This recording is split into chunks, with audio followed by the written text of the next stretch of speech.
Pabrik ini merupakan pabrik yang akan menghasilkan B30, jadi biodiesel B30.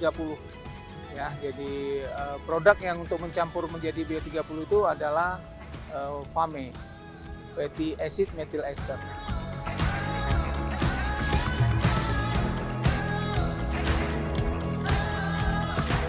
Kenapa saya mau datang ke sini? Alasan besarnya adalah kawasan ini, pabrik ini, perusahaan PT John Lynn mampu membuka lapangan pekerjaan yang banyak. Dan yang kedua, ini bisa menjaga stabilisasi harga CPO.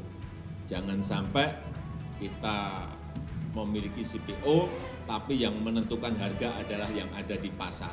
Tidak.